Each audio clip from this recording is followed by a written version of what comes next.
preparation for my appearance this morning, I circulated an 18-minute video outlining the reasons for our opposition to specifically the handgun ban in Bill C-21. It's my understanding that some of you did take that 18 minutes to hear our position and the 100,000 licensed gun owners that I'm speaking directly on behalf of today. Mr. Giltaca, I did watch your video. I found it very interesting. I think I received probably 300 emails with your video. Do you believe that Canadians have the right to own guns? And as an organization, we think that there is a significant problem in our legal structure in Canada where you can't have a right to own private property.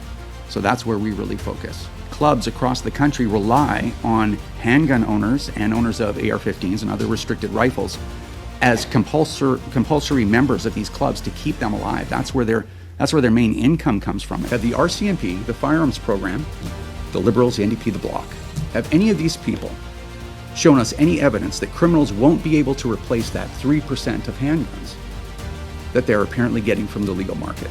Might criminals just increase their smuggling operations? They have plenty of money.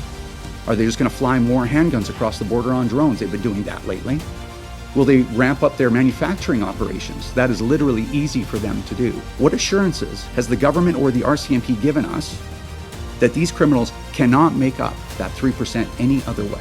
I think we are safe in saying that if gun control in Canada is going to be effective, it must have the support of legal firearms owners, or it will just simply never be effective. This is a culture of exceptionally responsible individuals in our society that has existed for 100 years. Welcome to this meeting of the Standing Senate Committee on National Security, Defence and Veterans Affairs. I'm Tony Dean, representing the province of Ontario, the chair of the committee, and I'm joined by fellow committee members who I now invite to introduce themselves, starting with our deputy chair. Merci, Monsieur le Président. Jean-Guy Dagenais du Québec. Avec Boisvenu du Québec. Marty Deacon, Ontario. And Kutcher, Nova Scotia. Peter Boehm, Ontario. Donna Dasko, Senator from Ontario. Thank you, colleagues. To my left is the committee's clerk, Ms. Erica Dupont. For those watching the session, we're continuing our discussion of Bill C-21, an act to amend certain acts and to make certain consequential amendments, all respecting the regulation of firearms in Canada. Today we're hearing from two panels of wildlife federations and firearm owners associations. In our first panel, we have the pleasure of welcoming by video conference, on behalf of the Fédération québécoise des chasseurs et pêcheurs, Marc Renaud, the president.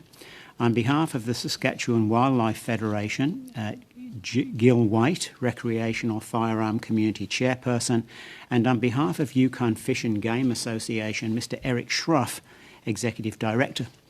Thank you all for joining us today. We invite you to provide your opening remarks, which will be followed by questions from our members. I remind you that you each have 5 minutes for your testimony, and we begin today with Mr. Marc Renaud. Mr. Renaud, you may begin whenever you're ready. Monsieur le Président, Mr. Chairman, members of the Standing Senate Committee on National Security, I'm speaking to you as president of the Fédération québécoise des chasseurs et pêcheurs, a non-profit organization who represents hunters and anglers and promotes safe hunting practices. Unfortunately, the sound is insufficient. Formation du Cours canadien de sécurité dans le maniement des armes à feu. Chaque année, environ 60 000 participants. Each year, some 60,000 participants take our courses. Depuis 1994, soit la Mr. création Renaud, du cours. could we just, we appear to have a sound problem. Can we just check that, and we'll be right back to you? Can I ask him to suspend a moment? We will suspend for a moment, colleagues. Sorry. Interruption. Mr. Renaud, please. Monsieur Renaud, Mr. Renaud, could you restart, please? Certainement. Monsieur Mr. Chairman, members of the Standing Senate Committee on National Security, I'm speaking to you as president of the Fédération québécoise des chasseurs et pêcheurs, a non-profit organization whose mission includes representing hunters and anglers and promoting safe hunting practices. Our educational subsidiary, Sécurité Nature, has a government mandate to provide introductory hunting courses and the Canadian Firearms Safety Course. Every year, 60,000 participants or so take our courses. We've been teaching safe firearms handling since 1994 when the courses are created, and our focus has always been on education and prevention rather than gun control. We go beyond our training obligations. We run campaigns to raise awareness of safe gun handling. We've set up a website for hunters dedicated to methods of transporting and storing firearms, and we do things like distribute trigger locks. Our overall position on gun control is to limit constraints to legitimate owners, whether hunters or marksmen, who have undergone training and hold a position and acquisition permit. Faced with the controversy raised by last November's amendments to Bill C-21, we have raised two main issues. The first is that amendments as proposed were not sufficiently clear. The confusion created by the definition of assault-style weapons and the list of prohibited weapons shows that the right target wasn't being hit. Law-abiding hunters and sports shooters felt a great deal of justified concerns about these interdictions, which could have included their weapons they've been using for years for legal and safe activities. The second problem is the public's lack of knowledge about firearms, and that colors political decisions made about weapons. Aesthetic and ergonomic criteria are taken into account when placing weapons on the prohibited weapons list rather than using objective criteria based on capacity. Semi-automatic weapons are seen as military weapons by some, whereas they are necessary for certain types of hunting. Magazine capacity is already regulated. The limit generally is 5 cartridges, whereas in the migratory bird hunting, that limit is 3. What we want is for Canadian regulations to truly target criminals rather than legitimizing or criminalizing legitimate gun owners. The first step would be to create a definition of assault-style weapon based on objective criteria, not on weapon style. Such a definition, if accepted by most of the hunting and shooting community, would then have to be applied retroactively to all prohibited weapons. Finally, it would be possible to stop working from lists that are constantly being reviewed. That sows anxiety and confusion. We firmly believe in education and prevention to promote safe firearm behavior. Our members also want to feel safe and want the laws passed to improve public safety, to aim at the right targets. Hunters and sports shooters who comply with training and licensing requirements should not be that target.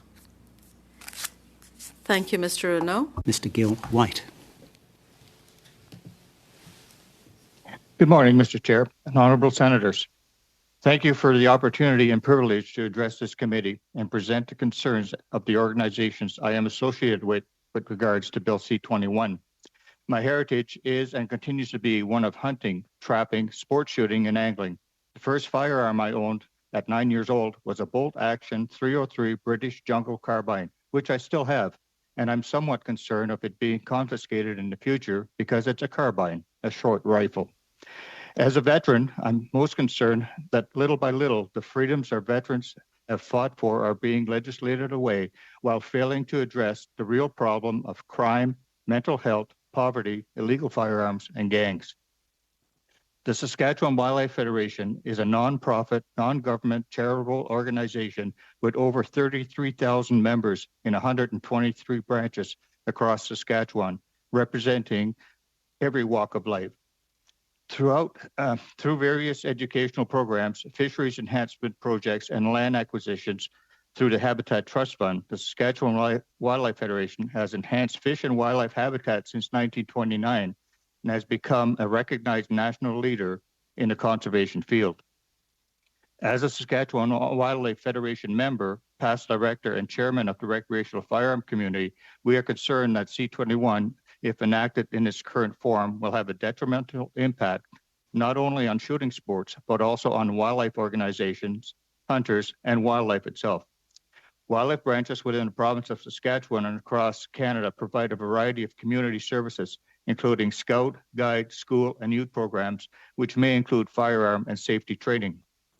My particular branch, the Regina Wildlife Federation, provides ranges and training facilities for the RCMP F Division, RCMP Depot, RCMP ERT teams, CBSA, Police College, Regina Sheriff's Office, CP Rail Police, Ministry of Environment, Legislative Security Unit, Saskatchewan Highway Patrols, Brinks, and Garda World. We are only one of Saskatchewan Wildlife Federations providing such a service, and the loss of our facility would have a detrimental impact on these organizations. With the implementation of C21, sports shooting club members, who are also represented in the Wildlife Federations, will begin to lose their members, resulting in a loss of membership revenue for the federations, not only through membership fees, but also through fundraising events and donations. In addition, these clubs support our local firearm retailers, who have informed me that since this freeze, they have lost in the neighborhood of 30% of their business and are finding it extremely difficult to acquire replacement parts, thus further negatively impacting them. That, coupled with the inventory they are currently holding due to the May 2020 OIC, has some on the brink of closing their doors. Losing these businesses will have a direct impact on hunting organizations and wildlife due to the fact that they are one of the major sponsors of our fundraising initiatives and are heavily relied on by the hunting community. The sports shooting community hold multiple shooting matches during the course of a year. Financial contribution to individual wildlife clubs and local economies across Canada. C21 will inevitably and eventually result in the elimination of shooting sports in Canada, thus negatively impacting many clubs and communities across our nation. While we understand and appreciate the need for good, strong firearm regulations and training, we believe that due to the Canadian demographics, a one-size-fits-all may not be the best approach. It's apparent that there are disconnects between federal and provincial governments, specifically Saskatchewan and Alberta, who feel it's necessary to implement their own firearm legislation. The laws we currently have are among the most restrictive in the world. Proper funding and resources are required in order to regularly and effectively enforce them. Additional restrictions, including prohibition, are not required. Since the creation of Bill C-68 in 1995, more and more restrictions on legal law-abiding firearms owners have been introduced, yet violent crime has continued to increase. This should prove that it's not working, and doing more of the same is not the answer. Maybe, just maybe, it's time to try something else. In conclusion, the hunting community that I am associated with is against C21 and any further restrictions on law-abiding firearms owners. Thank you. Thank you very much, Mr. White. We now move to our third witness, Mr. Schroff. Please proceed whenever you're ready. Yes, thank you very much. Good morning, and thank you for the opportunity to be here today.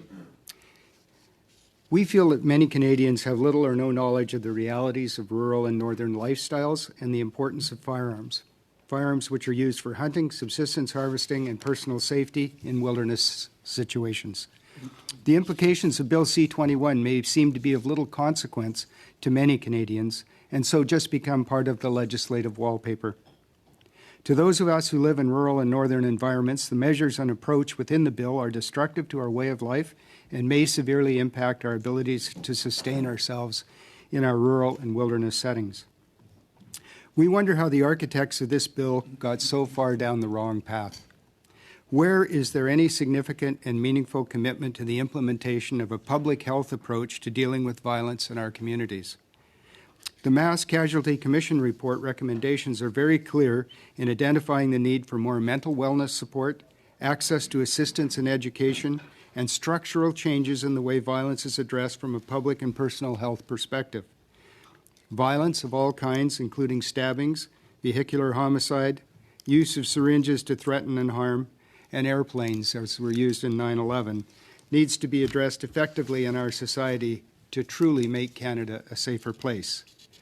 Where are the commitments to meet these real needs and reduce violence within our society? The firearms control measures within Bill C-21 will not make Canadians safer. They will not prevent or even likely reduce the frequency or severity of tragic acts of violence in Canada today or tomorrow. Please examine the impact of the ban on handguns and other firearms under the order in council passed 2 years ago, and ask if this has had any effect on reducing violent crime. We present that it has not made a difference, and neither will Bill C-21 have any positive, significant, measurable effect on reducing violent crime or the activities of criminals. All this bill does is stigmatize and punish the law-abiding firearms owners in this country. There's an urgent and compelling need to crack down on criminals and the violence that's perpetrated by organized crime, gangs and gang members, and individual criminals. We need to see the details on how government is cracking down on crime and taking aim at those who use firearms illegally. What are the solutions proposed and the actions that will be taken to reduce crimes involving violence? There are no dangerous guns in our communities. There are individuals and groups of individuals who use firearms dangerously. We need to deal with the underpinnings of violence in all forms. We also need to ensure that firearms licensing, training, and firearms storage requirements are complied with. In many instances, violence is done by those who are not legally licensed or allowed to own a firearm. Ensure that firearms regulations as they now exist are enforced before making any novel substantive changes, such as those presented in Bill C-21. Insist that those working on Bill C-21 take the time to take a firearms course and obtain a possession and acquisition license. It's a rigorous and effective course, and it may change the way people look at the firearms question. We ask you in this committee to send Bill C-21 back as ill-informed, ineffectual, and damaging to the fabric of rural and northern cultures. We ask that you encourage government to commit and deliver sufficient resources to fully implement a public health approach to violence, to dedicate resources and financial support to effectively address crime and gang violence, dedicate resources and financial support to effectively stop the flow of illegal firearms across our borders, and truly listen to the many, many legitimate and law-abiding firearms owners and users in Canada, and walk back this convenient but wrong-headed approach to reducing violence in our communities. We recommend inclusive, comprehensive consultation with Canadians across this diverse and varied land on how to reduce all types of violence and unlawful behaviors. If time allows, later on in this discussion, I'd like to talk about a conversation I had with an on-duty police officer yesterday and input from a psychologist who works privately for a correctional institution. I will close by noting that I appreciate the time taken by this committee to seek input and study Bill C-21. Thank you for the opportunity to bring this perspective to you today. Thank you, Mr. Schroff and Mr. Renaud and Mr. White. We will now proceed to questions. Before proceeding, just a health and safety tip. I'd like to ask participants in the room to please refrain from leaning in too closely to the microphone or to remove your earpiece when doing so. This will avoid any harmful sound feedback that could negatively impact committee staff in the room. Our guests are here with us today until 10 a.m. We're going to do our best to allow time for each member to ask a question. With this in mind, 4 minutes is allotted to each question, including the answer, and I will hold up this card to indicate that 30 seconds remain in your time. I ask that you keep your questions succinct and to identify the witness that you are addressing. I now offer the first question to our Deputy Chair, Senator Dagenais. Merci, Monsieur. Thank you, Mr. Chairman. My first question is for Mr. Renaud and Mr. White. The prohibition of assault-style weapons is an important part of Bill C-21, but it's difficult to understand because the definition of these weapons appears ambiguous. What are these weapons used for? Who buys them? And why own them? That's what I'd like to know. Can I begin? Please go ahead. You want to know what our firearms are used for, the ones that are considered assault-style weapons?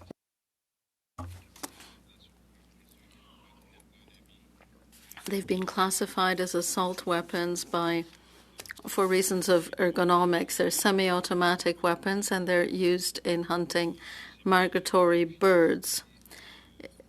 They are more efficient. They are easier to hold because we don't have to reload after every bullet or cartridge. We only have a few seconds to shoot. There are only 3 bullets in them, and we can shoot 3 times consecutively, and that is more efficient. We also consider assault weapons to be hunting weapons because they are designed to hold large magazines. If they were manufactured for magazines that are legal in Canada, which is less than 5 bullets, they would not be considered assault weapons. If we look at the list in C46, which is an endless list, you could say that weapons have been put on that list indiscriminately.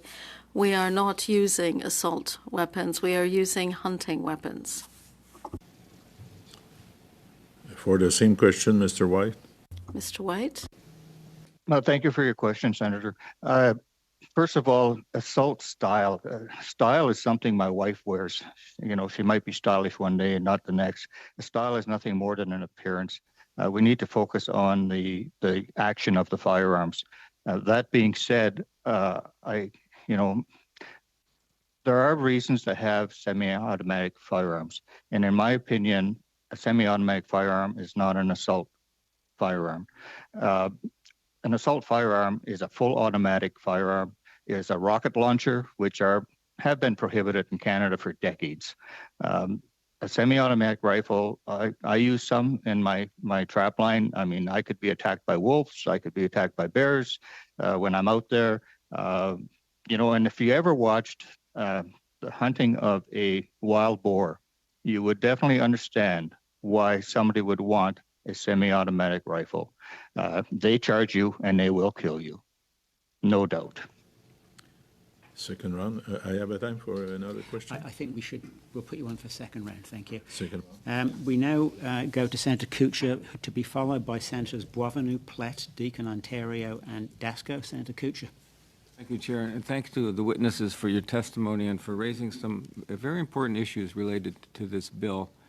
I want to acknowledge that I've received some correspondence with very thoughtful critiques of Bill C-21, and you have echoed some of those concerns. My question is for Mr. Renaud. We know that about 80+% of all firearm-related deaths in Canada are from suicide, intimate partner family violence, and accidents. These guns are very unlikely to be smuggled guns, and these issues aren't carried out by criminals. Of the remainder deaths, gangs and criminals are the major causes of deaths, and smuggled guns account for about half to 2/3 of those deaths, so about 5 to 10% of the total number of gun deaths in Canada. I agree that these deaths are tragic, and Canada must do much, much better at dealing with gun smuggling and gang-related violence. Yet many organizations focus only on that 5 to 10% of deaths and argue since Bill C-21 does not focus on gangs and criminals and smuggled guns, it misses the marks. Yet the vast majority of gun deaths in Canada are not from smuggled guns used by gangs and criminals. Should reputable organizations such as yours that focus on responsible gun ownership help address this kind of disinformation about gun deaths in Canada, and if so, how would you do it?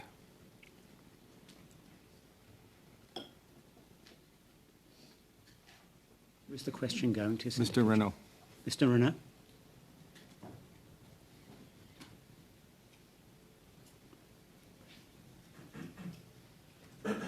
Did you hear the question, Mr. Renaud?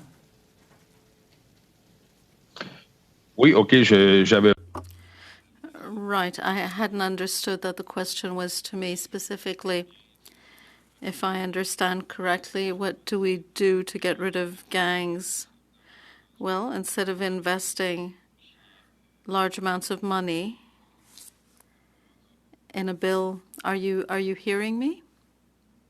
Are you hearing me? I was pointing out that according to all the data that we have, over 80% of all firearm-related deaths are not from gangs or criminal behavior. They're from suicide, intimate partner family violence, and accidents. Yet we keep hearing over and over that we have to focus only on gangs and smuggled guns and criminals. But the vast majority of gun deaths are not from that group. So I'm asking you, as a leader of a reputable organization focusing on responsible gun ownership, how can you and your organization help address this kind of disinformation so that people better understand where most firearm-related deaths are actually coming from?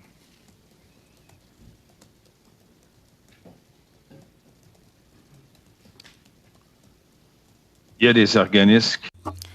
There are organizations that specialize in mental health. It isn't with a bill like C-21, it isn't by criminalizing hunters and sports shooters that you would achieve that goal. There are people with mental health, mental wellness needs, and we recommend that investments be made in that area to help organizations providing such services, be it through the health network or elsewhere, but it's not by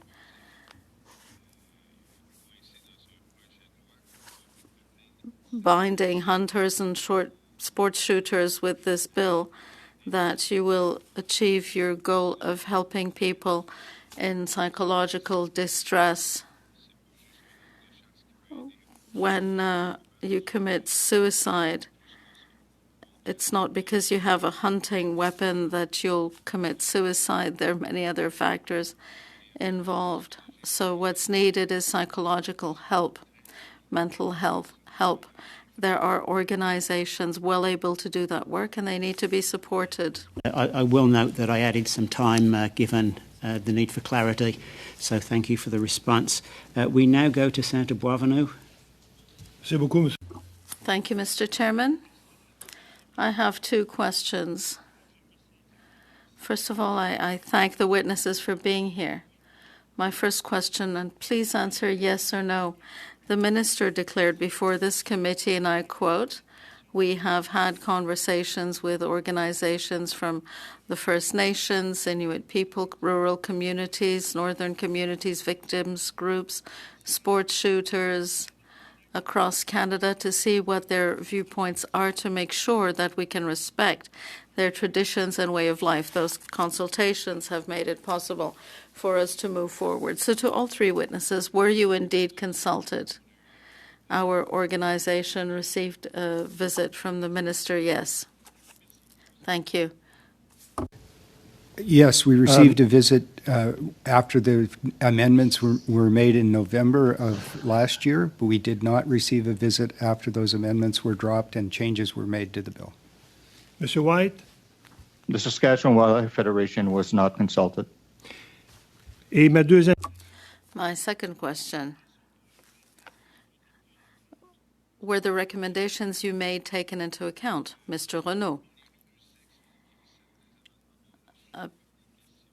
Amendments were explained to us, we raised questions, and we received answers. Were our recommendations taken into account? I would say no, because the amendments were not in themselves modified. Yes, testimony. Mr. White? Like I said, we weren't consulted, so I have no comment. Merci, Mr. Thank you, Mr. Chairman. Senator Boisvenu, we now go to Senator Plett. Thank you, Chair, and thank you to all the witnesses here. My question as well is to each of the witnesses, and please be as succinct as you were with Senator Boisvenu, and then maybe I can get my next one in. But to any of the witnesses, when the minister appeared before our committee, he also said the following, and I quote, "I don't think hunters or sports groups oppose this legislation." My questions for the witnesses, do you know of any hunting or sport groups in Canada that support the legislation? Further to that, is there a disconnect between your organization and your members? And is there any evidence that most hunters or sports shooters support any part of C-21? Mr. Schroff, why don't you start, and then we'll ask the other two witnesses. I do not know of any sporting organizations that support this legislation. No, I do not believe we're disconnected from our membership. We have about 1,500 members. We also reach, through our communications and our education outreach, many of our Yukon folks that are outside of our membership. And I'm sorry, you'll have to refresh me on the third question, sir. Well, I think you answered it, whether there are any hunters or sports shooters that support the legislation, in your opinion. Not that I'm aware of, sir. Thank you. To the other two witnesses, please. Pour nous ici. In Quebec, and our federation is aware of no organization that supports this very restrictive bill, be it sports clubs, hunters. Our members, no. There is, in fact, a great deal of pressure to continue, for us to continue arguing against the bill. From my perspective, we don't know of any hunters or organizations that are in support of C-21. Definitely, we are not disconnected from our 33,000 members. We are regularly in communications with them in multiple ways. Sounds to me like we're pretty much all on the same page there. A further question. The minister further said, the premise that this affects law-abiding gun owners who pursue sports activities, such as hunting or sports shooting, is a phrase that is often used. We have been explicit and careful to ensure that these measures do not target those people. Farmers or people in rural communities, sports persons, people using firearms in northern and indigenous communities, they are not targeted or affected or included in these measures that they're trying to have adopted. Would you agree that sports persons and firearm clubs are not impacted by this bill, Mr. Schroff, first? We absolutely do not agree with that statement, sir. Thank you. Mr. Menard. No, we don't agree at all. Sports shooters have been very much affected by this. And we need sports shooters and rifle clubs if we are to have firearms users and hunters who practice safely, who use them safely into practice, which you need, are shooting ranges. We don't agree. No, we don't agree at all. It, in fact, only targets law-abiding firearms owners. It doesn't target criminals whatsoever. Well, Senator Kutcher is, and I'll be very brief, Chair, Senator Kutcher is citing disinformation here quite often. I would suggest the height of disinformation here is what the minister has been telling us. But thank you, witnesses. Excuse me, Chair. I don't know how common it is in the Senate, having not been here as long as Mr. Plett, to call out your senators for erroneously calling out your colleagues. Mr. Plett, I think that is below what we would do as honorable colleagues. It was very clear, and I'll restate that 80% or more of all firearm deaths are not from smuggled guns or criminals. That is what I said. And Senator Plett, I wish you would either apologize for your comments or at least acknowledge that was not disinformation.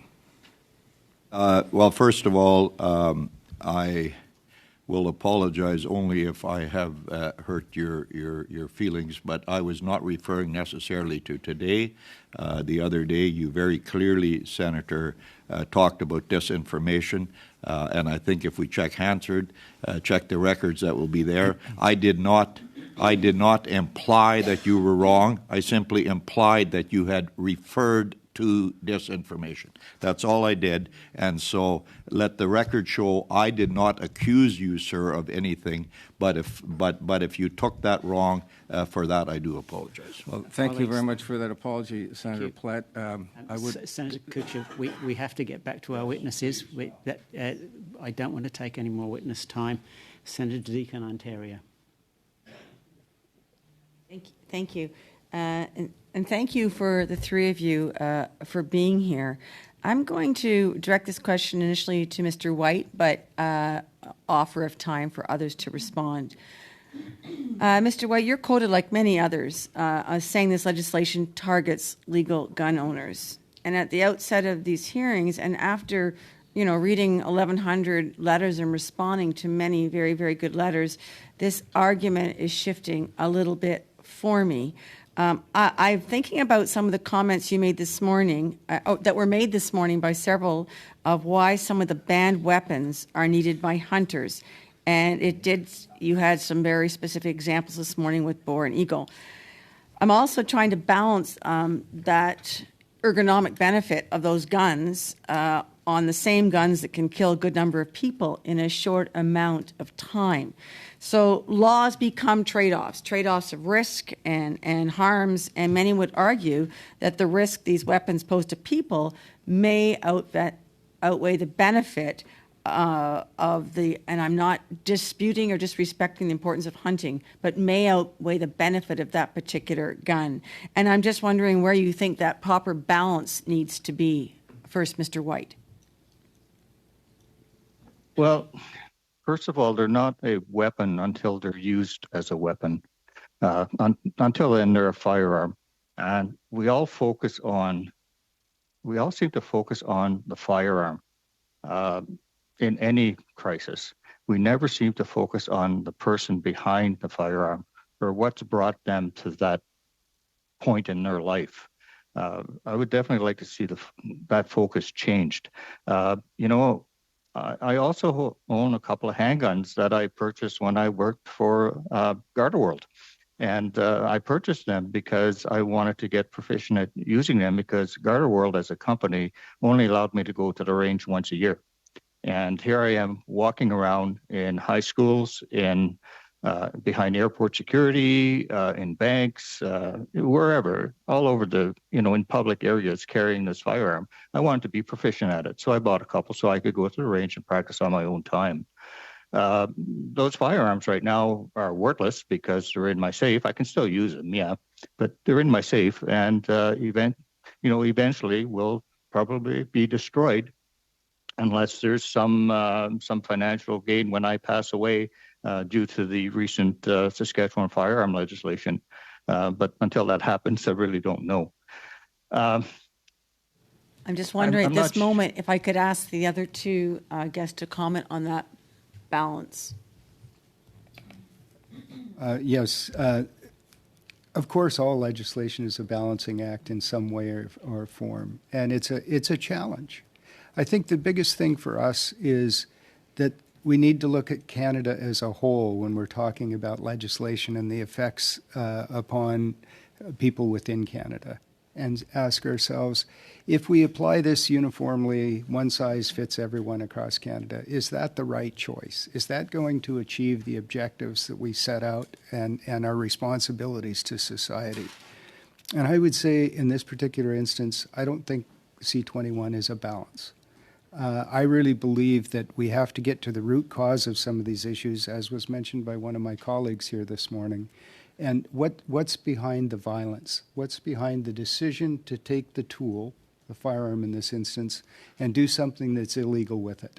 Because most of the acts that have been cited here this morning, or that we've seen, the tragedies that have occurred in our society, are illegal acts. Whether they're done with a legal firearm or not, they're illegal acts.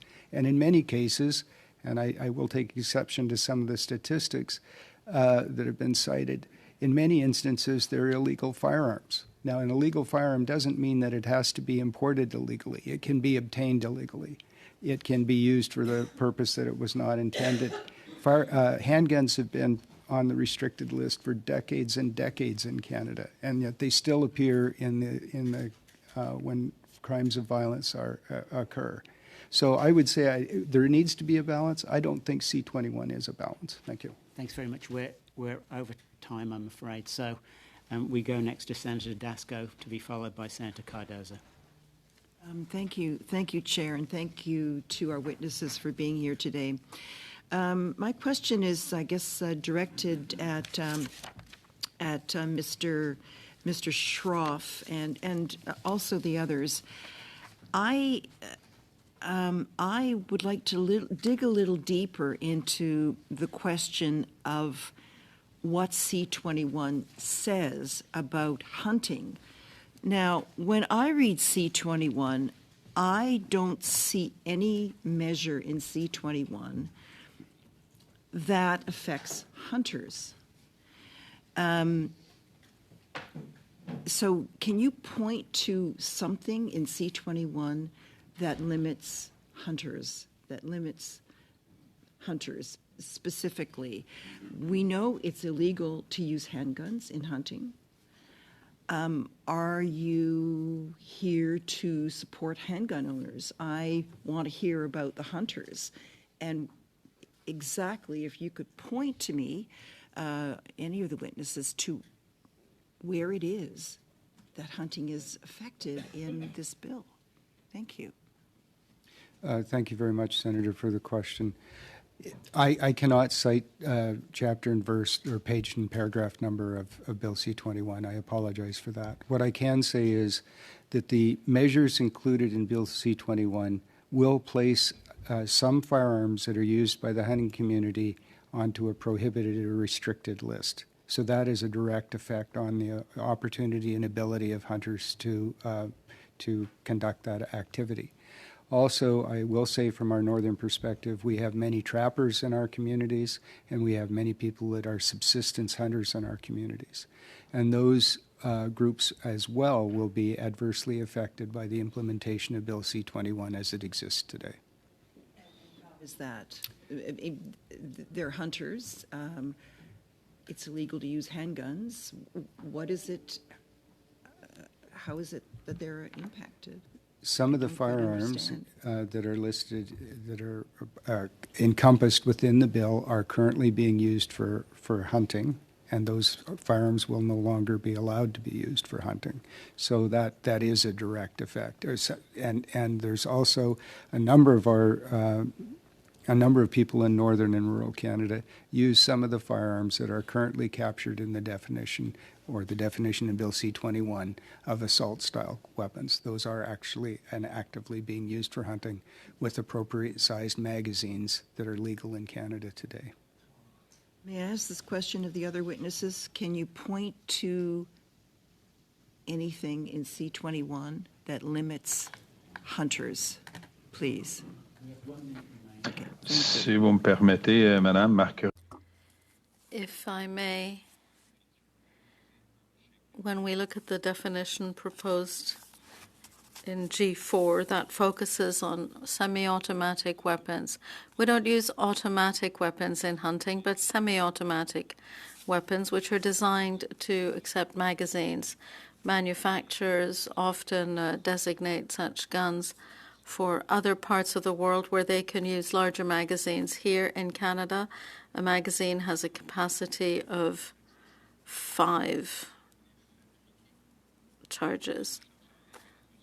So you could add that it's made with a legal magazine. Guns are affected by C-21. Oui. Oui, il y a des armes à feu. They are, in fact, it's a long and detailed list. I won't go through all of it, but there are firearms across Canada that hunters do use that are targeted by C-21 because they could use larger magazines. But in Canada, those magazines cannot be used. So on that list, there are weapons with the ability to have larger magazines. We are going next to Senator Cardozo. Thank you, Mr. Chair, and thank you to our witnesses for being here. This is certainly a fascinating bill because we, as legislators, we get to hear a lot of very differing views on a bill that's very important to people.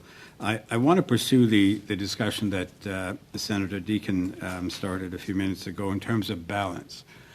I think sometimes this debate is portrayed as urban versus rural, or Saskatchewan versus downtown Toronto, or things like that. And we heard from women's groups in the last few days that issues of domestic violence are take place across the country in rural settings as much as they do in urban settings. So, gentlemen, I wonder if you have any concerns about the issues that we heard from women's groups the last few days about the violence that women face in homes where there may be guns. And maybe I'll start with Mr. Schroff, since you're here. Thank you, Senator. And I'll start out with saying I deplore any intimate partner violence, and the thought of it is not something I even like to contemplate. However, I will say that I agree with you. That occurs across Canada, north to south and east to west, and it's truly unfortunate.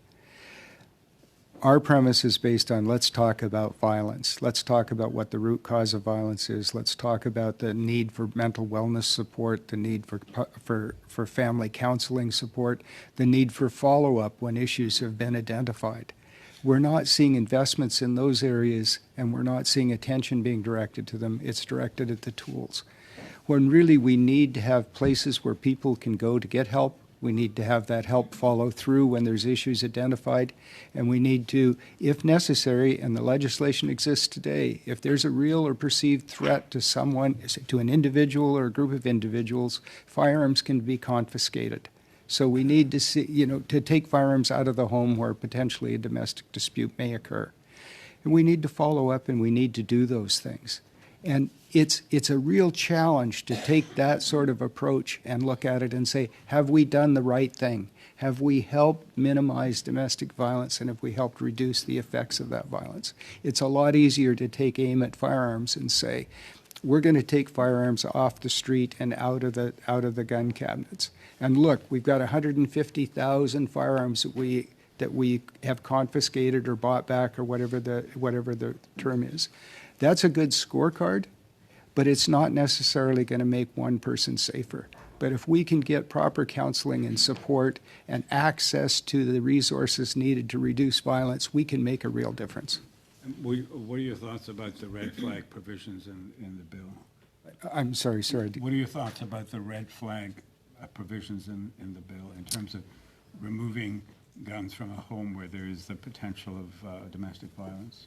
Again, if we can reduce violence and approach that and look at the root causes, I think it's a good one. If we have the mental wellness support and family support that says, look, there may be a problem here, and one of the things we do is need to remove the firearms from the equation, I think that could be appropriate. But those provisions already exist.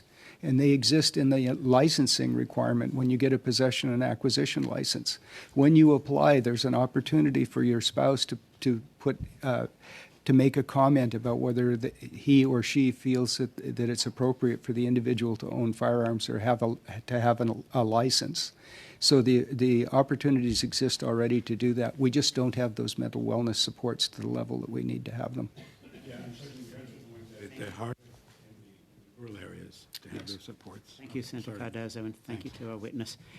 We now move to the second round. I have Senators Dagenais, Boisvenu, and Plett on the list. Senator Dagenais. Thank you, Mr. Chairman. My question is for Mr. Schroff. C-21 protects the rights of Indigenous people to possess weapons. Do you believe that in Yukon and other territories, C-21 will create two categories of hunters, and if so, what will the impact of that be? Thank you very much for your question. I was just waiting for the translation, sir.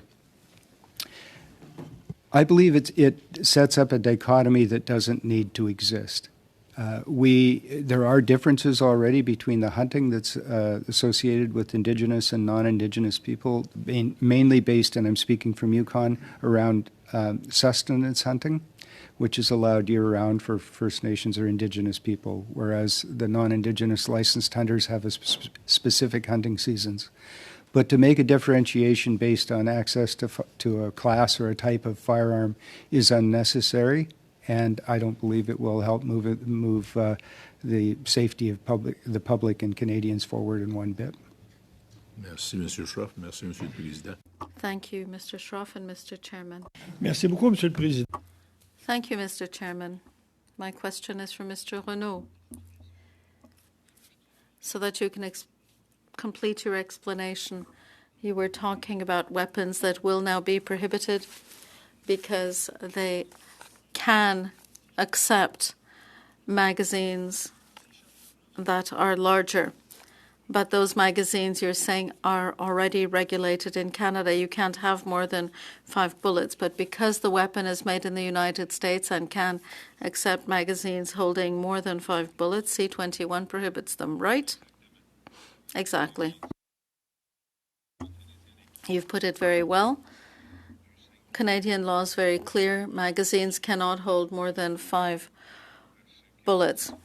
It says designed, but we should say manufactured. In many countries, those magazines are permitted, but here sports shooters have for a long time known that these magazines are illegal. We focus on education and awareness on safe firearm use.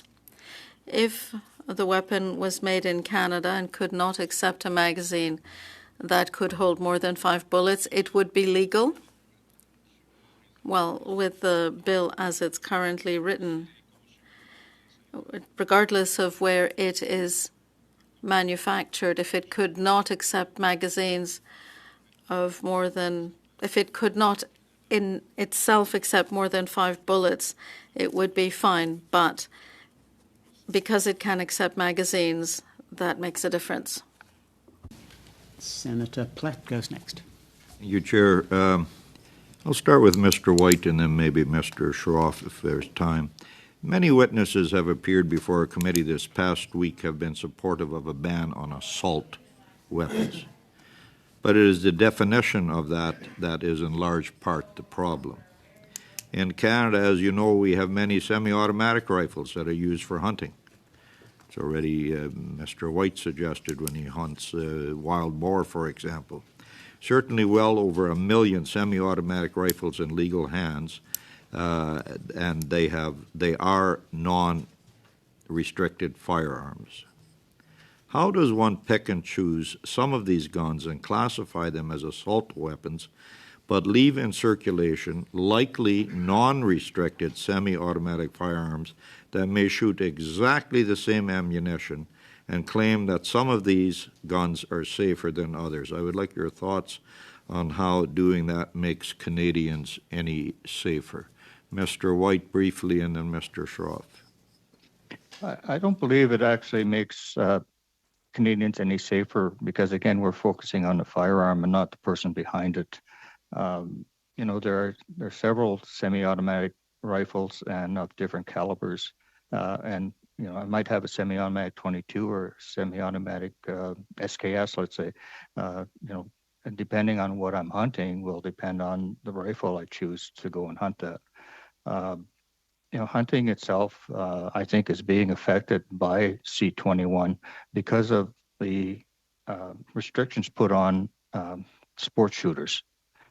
When we lose these sports shooters, and we will if this continues to go forward, it's going to affect hunters because it's going to affect retailers and wildlife organizations because of the decrease in memberships and participation. So how you can classify that, again, by focusing on the firearm instead of the person, I'm not sure how you would do that. Mr. Schroff. I agree. I'm not sure how you'd do that, sir. One of the interesting challenges, I have a semi-automatic centerfire rifle that belonged to my grandfather that would not be captured by the current regulation because it does not have a separate clip.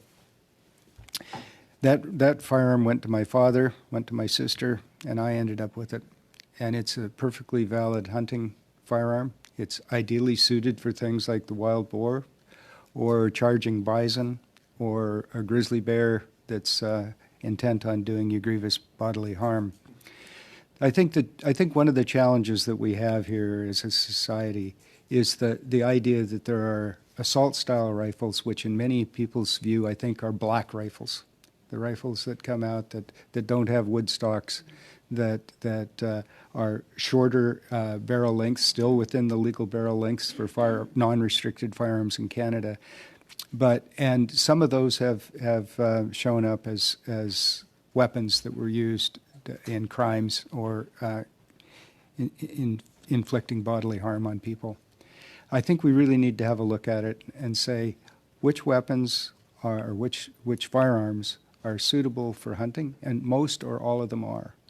And quit focusing on the tool or the firearm and look at what the intent people have and why they're using firearms of any sort and description to do bad things. And a firearm that was on the initial list is not a semi-automatic firearm, but a single-shot firearm, a Ruger No. 1 single-shot and .460 Weatherby Magnum. Thank you. That is on anybody's restricted list, I have no idea. I have a Ruger single shot that I use for hunting. I know how long it takes to discharge a cartridge, cycle, and put another one in. And even at .460 Weatherby Magnum, it is not a weapon that people would be using for nefarious purposes. Thank you, Mr. Schroff. Thank you very much. We have Senators Deacon and Cardozo left. We have a very short space of time, so 3 minutes each for questions and answers. Thank you, Senator Deacon. Over to you. Thank you. And a little bit of a follow-up from my colleague. We continue to hear from witnesses who state that the bill does not change the status of a single long gun in Canada. The only long guns that would be affected by this legislation would those be designed and manufactured after a bill like this comes into force. It doesn't perhaps affect hunters as badly as some may think because of this long gun piece. But at the same time, we're hearing that about 60% of gun owners in this country would actually support action to ban assault weapons. And we've gone around this a couple of different ways today, but I would just like to hear your response, Mr. Schroff, first on this, followed by our other guests, if you don't mind. Thank you for that. I don't know. I have not seen the statistics of 60% of gun owners supporting this legislation. I believe that it will. I still maintain that it will have an effect on hunters, the firearms owning community, firearms using community, retailers, and small communities, because the revenue generated by the small retailers in towns like Whitehorse, which we're a whole territory, but it's 44,000 people. The money that flows through the sporting goods stores are important to our local economy. The opportunity for people to go hunting, people come from all over the world and hire guides and outfitters to take them hunting. It's a significant contributor to our economy. So I think we need to look at the implications of this bill in that full range, in that context of rural and northern Canada and the economic impacts as well. And I go back to asking, what are we trying to achieve here? We're trying to achieve a reduction in violence. In this particular instance, violence that uses firearms. But there's all kinds of violence out there, and we need to address all of those. And if we do, we'll capture the portion of violence where people use firearms. And I really think we need to spend our money and point our efforts that way. Thank you. Okay, thanks very much. We now go to Senator Cardozo. Thank you, Mr. Chair. And I just want to come back to the issue of balance again, and in terms of reducing violence. So we've heard from organizations that assist women who faced domestic violence, and their prescription is to reduce some of these guns, especially semi-automatic and assault-style weapons. So that's, as a committee, we have to balance those views against the views you put forward. Let me ask you, and perhaps Mr. White or Monsieur Renaud, whether you think there is a case for banning any types of semi-automatic or assault-style weapons, or whether that should not be done at all. Mr. Renaud.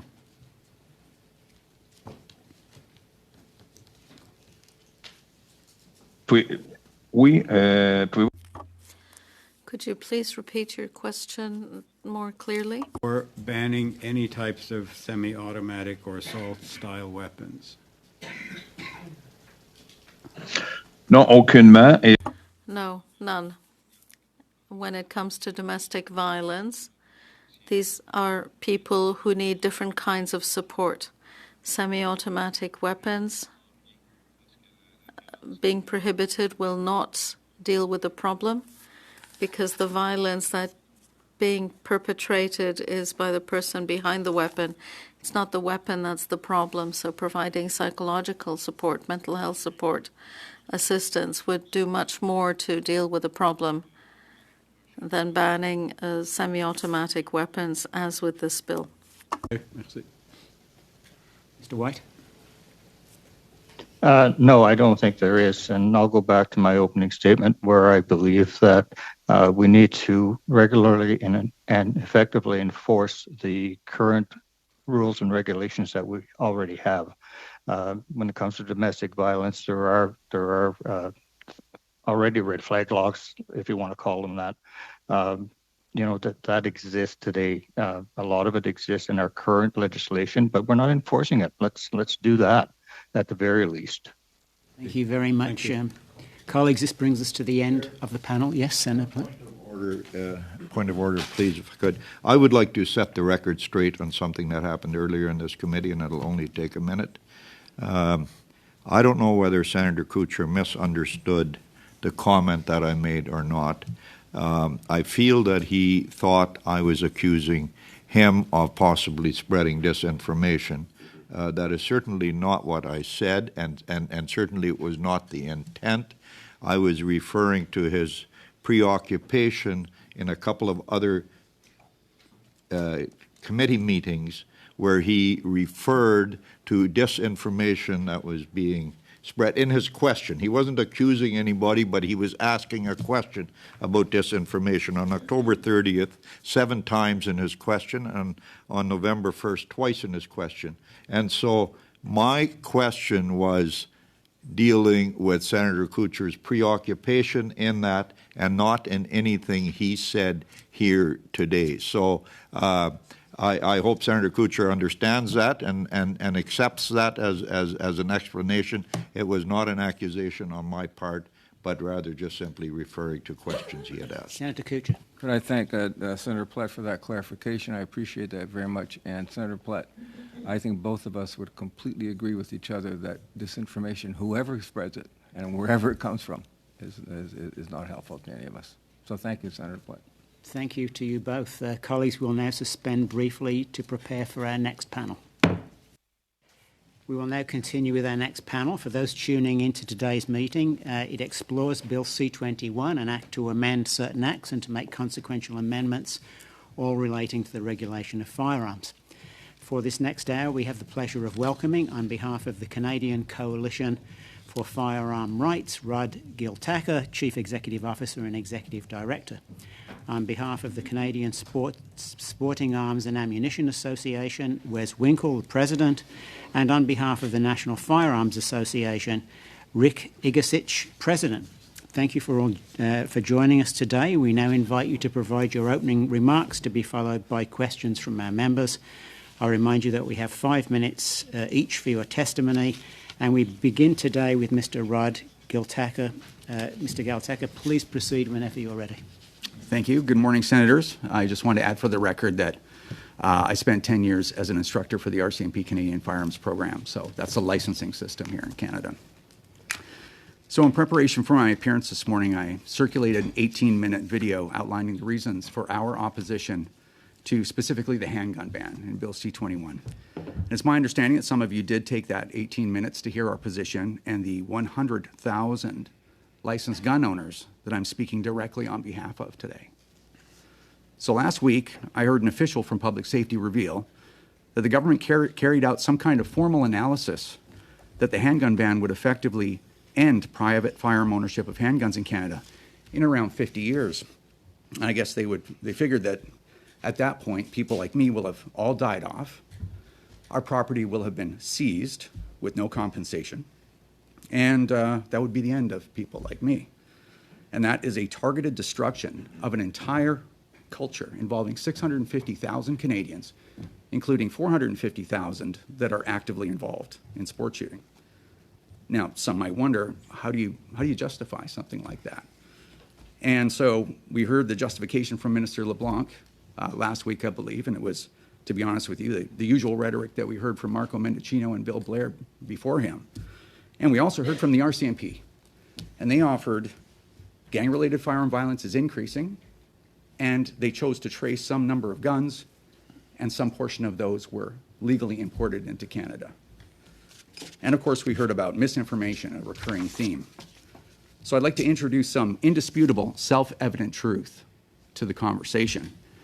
The handgun ban in Bill C-21 will eliminate 100% of the legally held handguns in Canada, and some number of crime guns. We don't know what that number is exactly.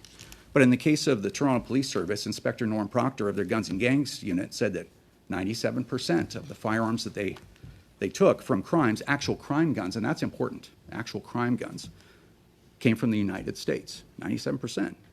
So what you're telling me is the proverbial you, is that to address that 3%, at least in this case, to be fair, that we're okay with the loss of, 700 clubs out of the 1,400 that exist across the country, maybe more. Billions in real estate acquired, maintained, and developed by Canadians, millions of Canadians over generations. And they're using their after-tax money, I might add. So do we know what the value of that is, even just the monetary value? Was that in the RCMP's 50-year assessment? And do we know the value of the handguns that they're looking to seize for free, apparently? We do know that the Conference Board of Canada tells us that destroying sport shooting in Canada will cost the economy somewhere around $2 billion annually. So, and I think a really important question is, are we all okay with the generational anger that will result in a Canada that has never been more divided than it is right now? The government's just walking in and extinguishing an entire culture that was created over generations. But maybe these things are worth it. I'm willing to have that conversation, certainly today. But for that to be true, this is important. Have the RCMP, the Firearms Program, the Liberals, the NDP, the Bloc, have any of these people shown us any evidence that criminals won't be able to replace that 3% of handguns that they're apparently getting from the legal market? Might criminals just increase their smuggling operations? They have plenty of money. Are they just going to fly more handguns across the border on drones? They've been doing that lately. Will they ramp up their manufacturing operations? That is literally easy for them to do. What assurances has the government or the RCMP given us that these criminals cannot make up that 3% any other way? So I would, on the contrary, I'd suggest that this is not a reasonable approach to addressing firearm-related violence, certainly with handguns. Anyway, to close, the government has a real evidence problem here. It has a real credibility problem here. This is an embattled bill. It's been dragging along for 2 years. So I would urge you to think very carefully about this in the study of your bill, and I know that many Canadians would really appreciate that. So thank you for your time. I look forward to answering your questions. Thank you, Mr. Giltaca. Next is Mr. Wes Winkel. Mr. Winkel, please proceed when you are ready. Thank you.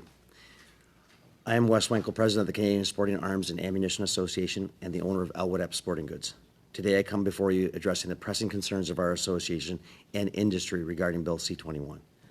The CSAAA represents over 4,500 businesses in Canada that operate within the hunting and firearm sector. Our industry plays a pivotal role in the Canadian economy. We contribute over $8 billion annually to our nation's GDP, whilst providing employment for over 45,000 individuals in Canada. However, we are currently weighed down by a regulatory environment that has become a substantial burden and a source of anxiety for our industry. One of the most disconcerting aspects of Bill C-21 is the prohibition on handgun transfers. Handgun sales account for more than 30% of our revenue for many businesses, and for some this percentage is much higher. As a result of this ban on transferring handguns, our businesses are suffering financial losses and or closures. Executors and families are being forced to destroy heirloom collections, some of which have been significant historical, financial, and sentimental value. These measures not only harm our industry, but also create a situation where cherished collections become valueless. Furthermore, the prohibition of semi-automatic firearms designated after the enactment of Bill C-21 and the initiative that will have random selection of existing firearms targeted for prohibition have caused great concern amongst our members. These actions will result in yet another substantial financial loss with no solid evidence that it will increase public safety. Such provisions generate considerable unease for manufacturers who invest in creating new models of modern sporting and hunting rifles to meet the market demand. Dealers must place orders at least 6 months in advance without any clarity on when these regulations will come into force or how they will be enacted. Businesses must also invest in these sales with marketing, staff training, displays, signage, all throughout their facilities. It is crucial to recognize that firearms in Canada are already subject to stringent regulations, and our business members diligently work to ensure compliance with existing laws and regulations, guaranteeing that only licensed Canadians obtain legal firearms. Air guns are also impacted by these regulations. Our government must acknowledge that there are over 8 million air guns in circulation in Canada. Taking such a broad, general approach to regulating air guns significantly impacts recreational shooting and shooting sports, directly and immediately threatening the existence of many businesses and jobs. Bill C-21, as it stands, is a deeply flawed piece of legislation that necessitates either total abandonment or significant amendments. Failure to do so could jeopardize an entire industry that Canada cannot afford to lose. Our industry makes a significant contribution to the Canadian economy, conservation efforts, and employment. We understand that rigorous regulations are already in place for firearms in Canada, and we are cognizant of the fact that our customers statistically do not contribute to the violence witnessed on our streets. The provisions in Bill C-21 are touted as measures to enhance public safety, but we view them as a significant misallocation of resources and a threat to our already delicate economy.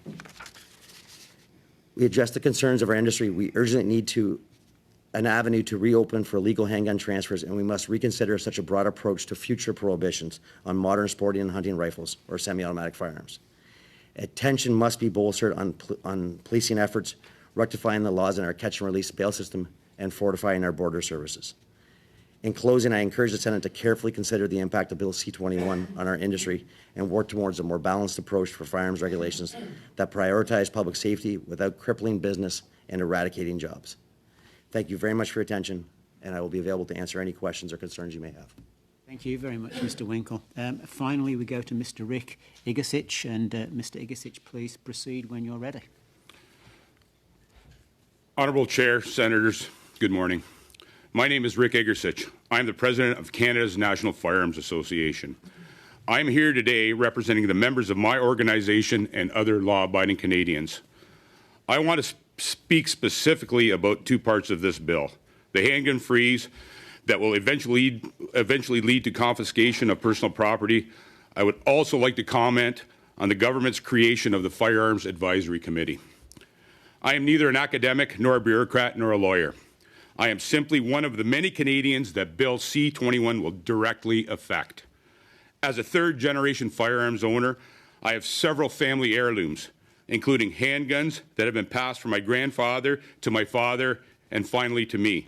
My grandfather, a First World War veteran, was a farmer who legally carried a handgun in his daily activities on the farm, whether it was for predator control, to dispatch injured or wounded livestock, or just to do some plinking at a tin can under a shade tree while he ate his lunch, which was a common practice in that day. My father was a competitive shooter in the 1950s, 60s, and 70s, and a Dominion marksman who competed in the Olympic trials in his youth. I have followed in his footsteps, becoming a competitive handgun, IPSC rifle, and shotgun competitor. I am also an avid collector, and I'm passionate about the pieces that hold significance in Canadian history and heritage. If Bill C-21 becomes law, I will be the final chapter in that book. Upon my passing, regardless of age or sentiment, my firearms will be slated for destruction. The history, the time-honored traditions, national pride, and the legacy of countless Canadian icons will come to an end. This saddens me deeply, along with countless law-abiding firearms owners who share my position.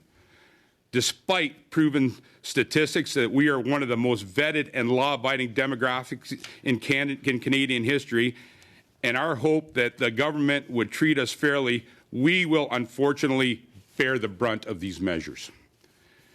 It has been stated that hunters, sport shooters, collectors, firearms businesses across Canada support this bill. I can tell you now without hesitation that I'm a prominent member of the firearms community. From coast to coast, I have not yet come across a single firearms owner in this country who does. And in terms of firearms businesses, it's already had an impact, forcing many small, family-owned businesses to close, with more on the brink daily. It already has decreased tax revenue substantially.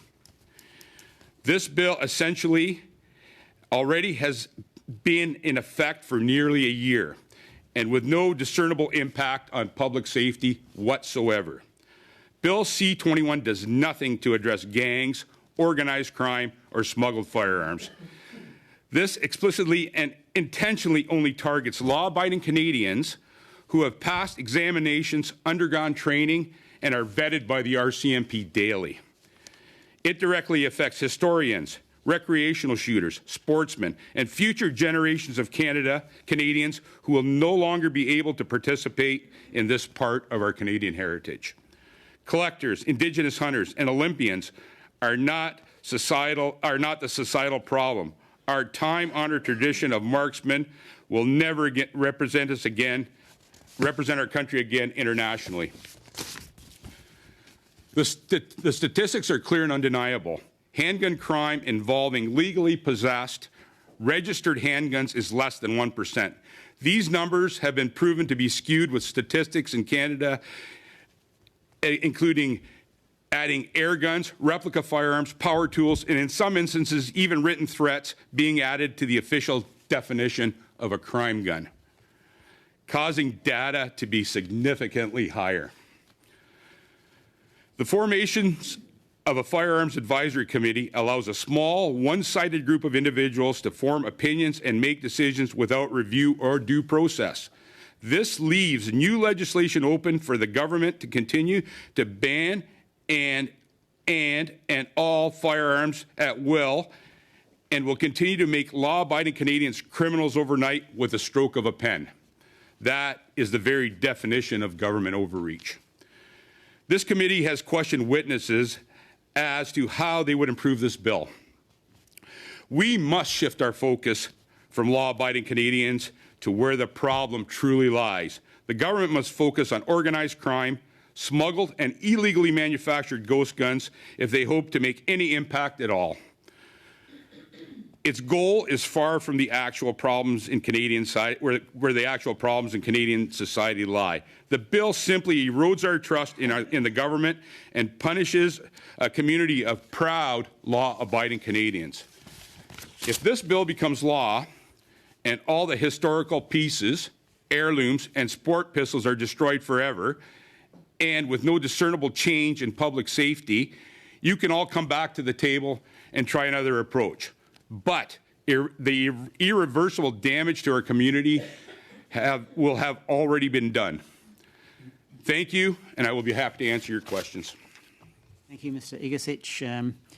We'll now proceed to questions. Our panel finishes today at 1:30 p.m. and as with the last panel, I will limit each question, including the answer, to 4 minutes, and I will hold up this card to indicate that 30 seconds remain in your time. Please keep your questions succinct and identify the person you are addressing the question to. I offer the first question to our Deputy Chair, Senator Dagenais. Merci, Monsieur le Président. Thank you, Mr. Chairman. Mr. Giltaca. My question is for you. I've already put it to other witnesses. The designation of assault weapons in this bill seems to me very ambiguous, particularly when we're shown weapons that are generally held by military personnel and policemen who are properly trained. I'd like to hear your view on those weapons, which do not look like hunting rifles. What are those weapons used for? Who buys them? And why would you rather own those to hunt rather than more conventional hunting weapons? Thank you for your question. The firearms community in Canada is not all about hunting. There's a lot of hunters, but there are a lot of target shooters. There's around 650,000 Canadians that have sorry, I'm talking too fast probably for translation. There's around 650,000 Canadians who are licensed to own handguns and rifles like AR-15s. So that's far more Canadians than play organized hockey in Canada. It's a very big community, but it's a community that keeps to itself because it doesn't want situations like what's happening right now to them. So people own firearms for a variety of different reasons. Sport shooting is a big passion, and that's why you would own certain firearms that might look more military than others. But at the end of the day, a semi-automatic rifle, whether it's used for hunting or it has plastic on it, or a sling or what have you for target shooting, it's the same rifle. And this is what keeps getting lost. They're exactly the same rifle that can be used for interchangeable purposes. AR-15s are used for hunting all the time in jurisdictions where they're legal to be used for hunting. It's just another semi-automatic rifle. And that's something I think that we need to dispel, this myth about semi-autos that have plastic on them or other accessories. Mais est-ce qu'il existe des... Are there options to those weapons for hunters? You've been talking about weapons with magazines, and you do know that those magazines can be replaced. Are there alternatives to those weapons, options? Well, the problem is, and this actually goes back to the problem of trying to regulate magazine capacity. You can 3D print a magazine, and you just need a spring. Criminals will circumvent these laws no matter what. You know, I'll give you a great example, and I'm going to try to make it quick. The Danforth shooting, terrible, one of the darkest days in Canadian history. Well, the Danforth shooter had a handgun that was stolen, apparently, from a gun store in Saskatchewan. What people are saying was a legal gun. That's true. But he got that gun from his brother, who was in organized crime. And when his brother was arrested, well, he was in a coma. But when he was arrested, he had possession of an AK-47, a rifle, semi-automatic rifle that had been banned for 30 years in this country. The point is, can we justify doing this to 650,000 Canadians?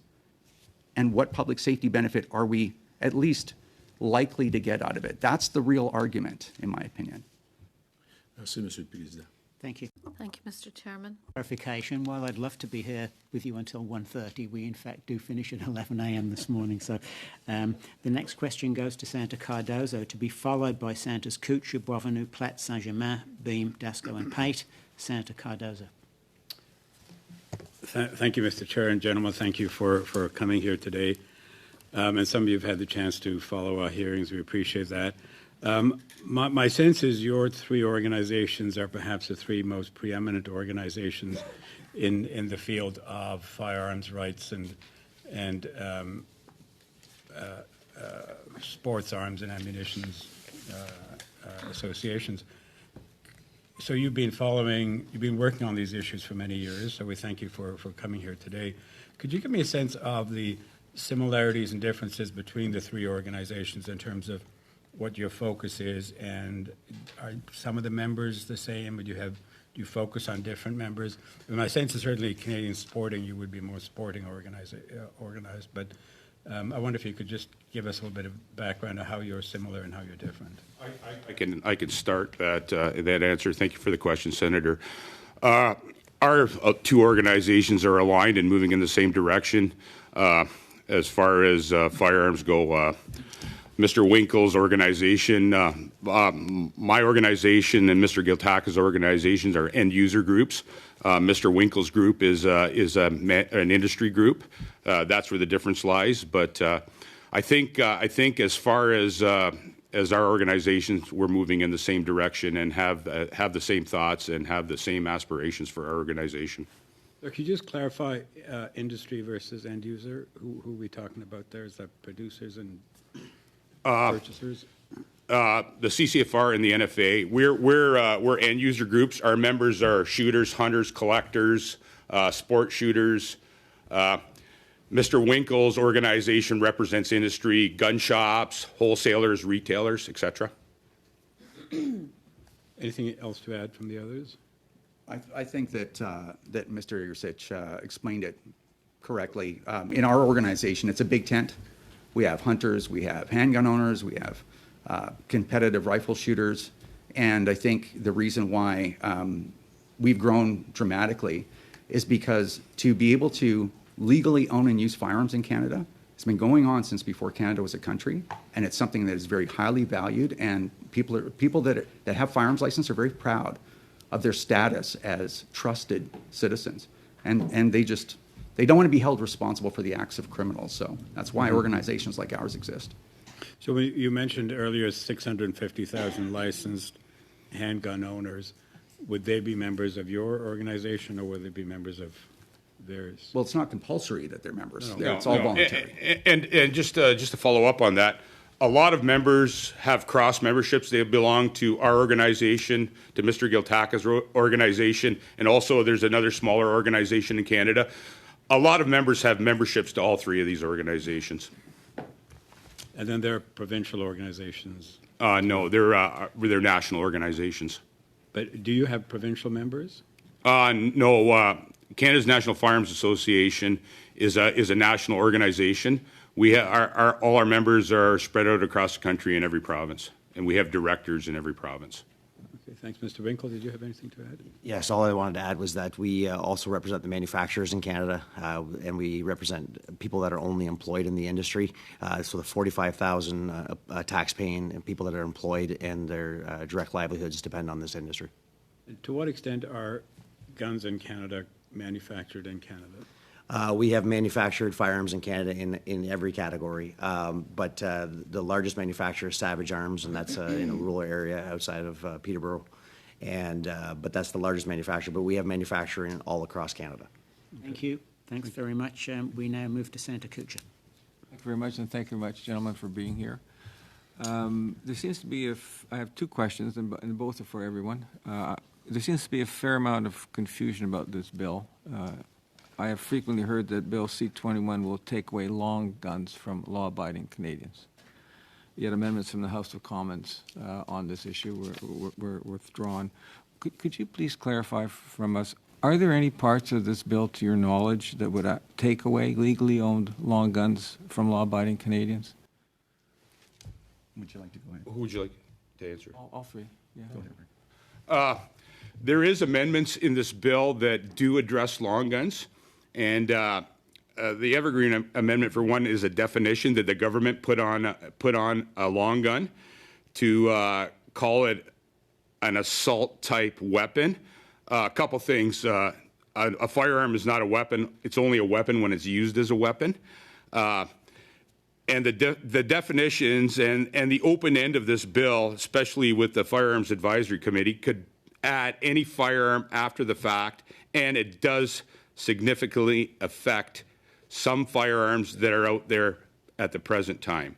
I could provide a list to the Senate of these firearms, but I don't have the list at hand right now. So some firearms are prohibited because of the 10,000 joule limitation. I believe that's still in the bill. And of course, all future firearms that fit that definition. So as the government continually bans firearms that already exist, there's no way for the industry to respond by saying, well, okay, well, maybe this one will meet the definition. Maybe this one will substitute for sport shooting or for hunting, where semi-automatic is appropriate. So it limits the future viability of sport shooting, and at some level hunting, but more sport shooting. It's more targeted at that. I think it's important to reiterate the creation of the Canadian Firearms Advisory Committee may be another tool that the government may use in the future to prohibit long arms. With the amendment that was withdrawn, the government clearly showed their intent with this bill initially. That amendment was withdrawn, but the creation of the Firearms Advisory Committee could be very dangerous to the industry, as many long arms could be prohibited in the future. If I understand you correctly, and please correct me if I'm incorrect here, you're concerned about things that may happen in the future. I hear that. But I haven't heard from you, are there specifics in the bill that are clearly will take away long guns from law-abiding Canadians now? And if it would be very hard because there's so many things in the bill. If nothing comes to mind immediately, would you be willing to just jot down and send to the committee if there are specific concerns about the bill that actually will take away long guns from law-abiding Canadians? Great, thank you very much. Thanks. Thank you, Senator Kutcher. Senator Boisvenu. Merci beaucoup, Monsieur le Président. Alors, Thank you, Mr. Chairman, and welcome to our witnesses. Thank you for your clear explanations. Mr. Giltaca, I managed peace officers in Quebec for many years. They were fraud officers. They were forest agents and carried handguns, and each year had to achieve a certain performance to be able to carry their weapons. Agents from across Quebec, officers from across Quebec, there are about 400 to 500, would go to private ranges to get their classification. What struck me in your testimony was that this bill will bring into question their very existence because they will no longer have clients. Not peace officers alone will not be enough to keep those shooting ranges alive. So if there are no amendments to the bill, could those shooting agents disappear? And peace officers who need to practice and get their classification will not be able to qualify. Concern. So right now, if you are licensed to own a handgun, if you have a handgun or an AR-15 or other restricted rifle or shotgun, you must be a member of a shooting club. A police officer is entitled to carry a weapon. I'm talking about other people who would have the right to carry a weapon. An authorization to carry does exist in Canada, but it's my understanding that there's one private citizen that has an authorization to carry. It's not. That's something that is not given out to basically anyone. But for peace officers, there might be a situation where they no longer have a place to go practice and qualify. Absolutely, because clubs across the country rely on handgun owners and owners of AR-15s and other restricted rifles as compulsory members of these clubs to keep them alive. That's where their main income comes from, and that's why I say it will probably be more than 700 clubs that will be dissolved because of this over time. Thank you, Mr. Chairman. Plett. Thank you, Chair. Senator Kutcher and I, as a distinct possibility, we might vote differently on this bill at the end, but we do agree on one thing, that there is a lot of confusion. The government, in 2020, the government arbitrarily decided to ban about 1,500 styles of firearm, and it said it will pay compensation to people for losing their guns. We have yet to see any of that money, but the parliamentary budget officer has estimated the cost to be about $750 million. So I would like a perspective from you gentlemen on clearly if you are one of the people that loses a firearm because of that and you get paid whatever, $1,500 or $2,000, I have no idea what a gun costs, you can simply take that money and go out and buy another firearm that is also a semi-automatic and may in fact shoot the same ammunition. I would like your perspective on the consistency of the government's plan to eradicate us of all firearms here, which seems to be their long-range goal, and yet they're buying something from you, they're giving you money in order to go and buy another gun. Well, why would a firearm owner replace a firearm? I mean, when that ban happened, I bought a replacement firearm because that's what the Attorney General of Canada was saying. Oh, we're only banning this group, you can buy an acceptable one. So I spent $1,400 2 weeks later to replace my AR-15s that were... $1,500. Yeah, and guess what? The RCMP banned that gun while it was in transit to me. I guess they think that's funny. Yeah. Right?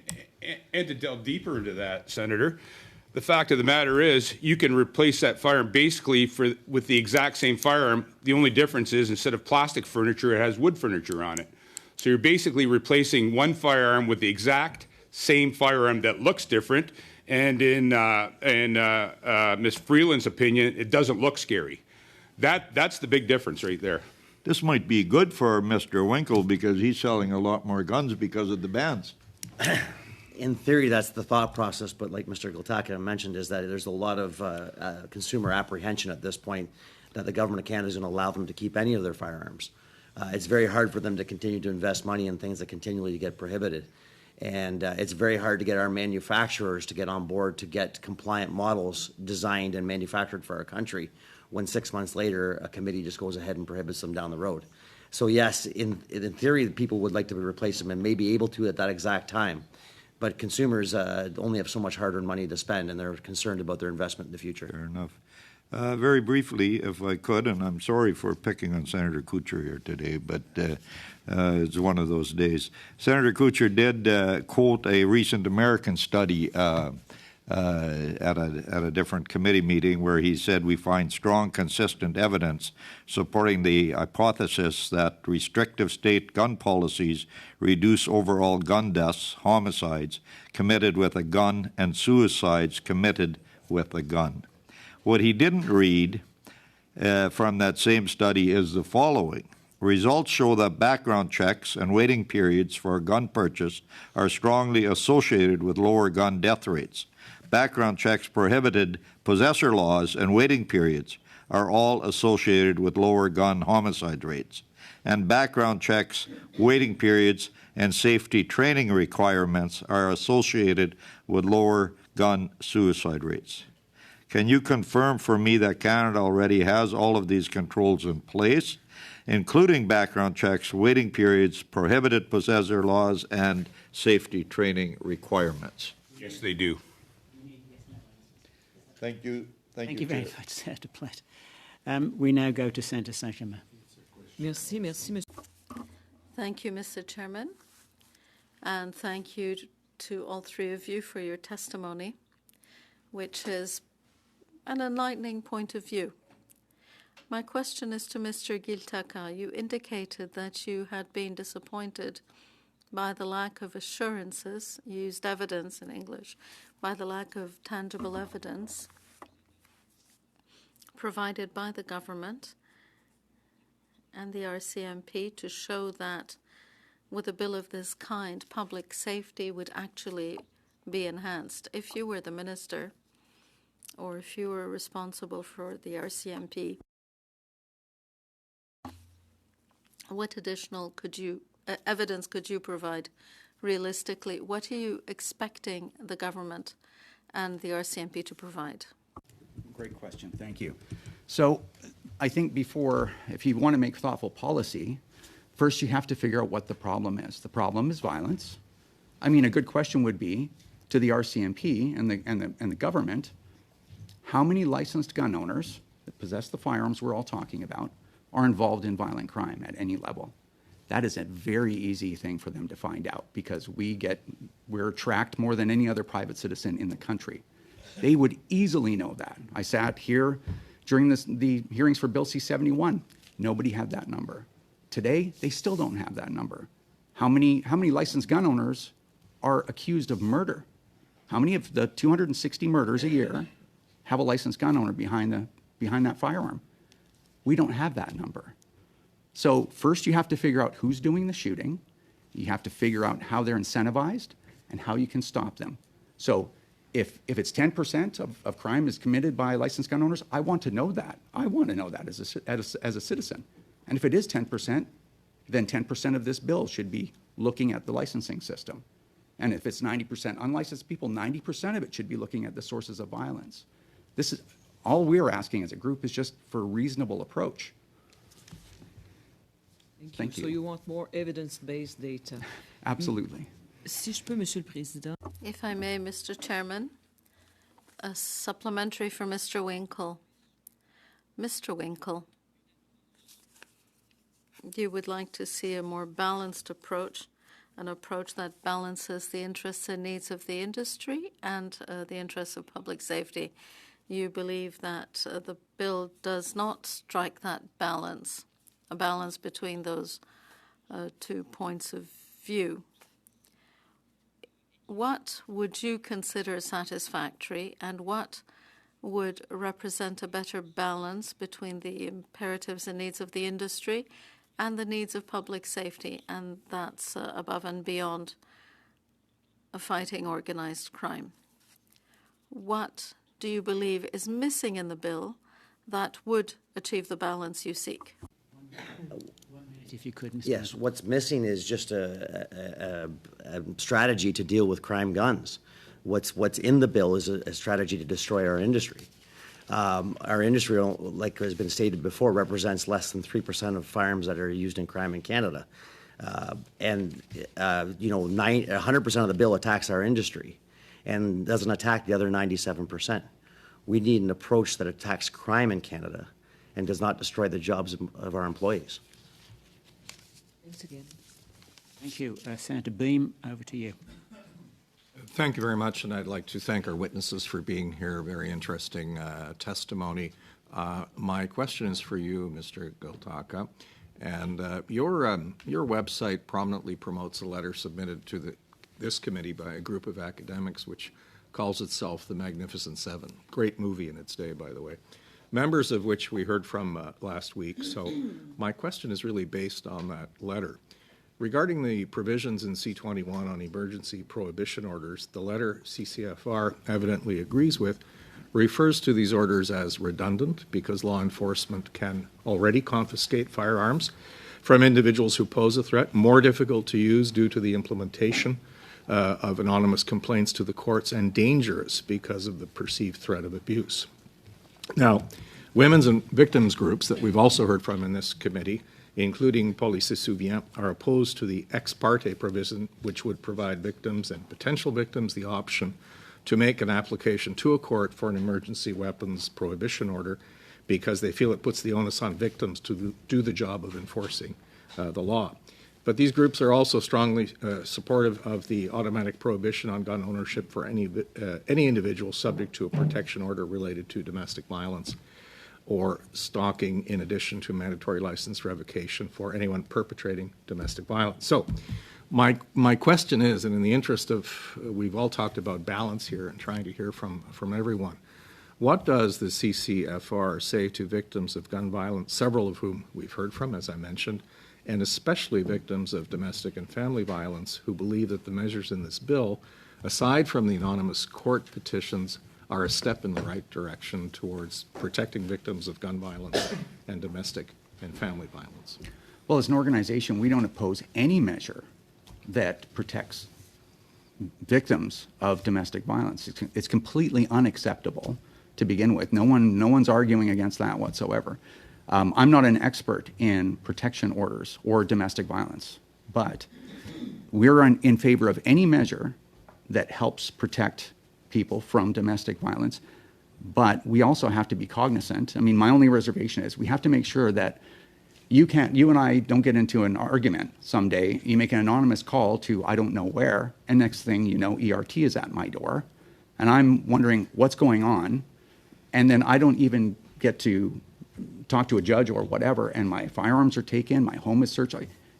The abuse aspect of that is real. So, and it's up to your committee to figure out how to strike that balance. But yeah, I agree that we should do everything we possibly can while considering the abuse part, because that can destroy lives too. So, would you agree that this bill is a step in the right direction? Well, I don't. As I said, I'm not an expert in protection orders or domestic violence, so it's very hard for me to comment on that. But I'm looking at having a safer Canada because I want a safer Canada too. I have a daughter. I don't want her to fall victim to these things either. But it has to strike the right balance, and I can't tell you what that balance is. Any of your colleagues want to comment on this? I think the way the bill is written, I think, in my opinion, it doesn't go to the root cause. I think the shift should be made more towards domestic violence, not so much. In my opinion, this bill does nothing to prevent domestic violence. We've heard from several witnesses on this committee, and the guns always come up, but the statistics show that other other items are used for domestic violence besides firearms. You know, I heard several witnesses say, well, people feel threatened in their household because their spouse has a gun. Well, are they less threatened because there's a big, sharp, pointed knife in the kitchen? You know, this bill, as far as this bill does not address domestic violence. This bill only, in my opinion, takes firearms out of the hands of law-abiding Canadians. Senator Dasko is next, followed by Senator Pate, and I have Senators Kutcher and Plett on for the second round. Senator Dasko. Thank you. Thank you, Chair.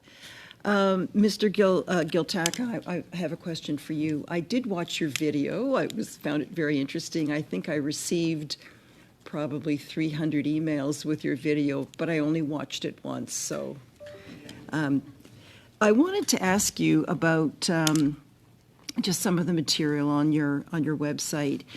And do you believe that Canadians have the right to own guns?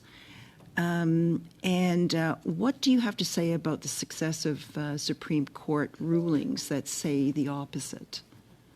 Well, I didn't, this comes up a lot. Obviously, I came here to talk about Bill C-21, not about the CCFR, so I'll try to keep it brief. But I hear that a lot. I didn't name our organization. I came in after. So the Supreme Court has determined in some cases that there are no actual rights to own firearms.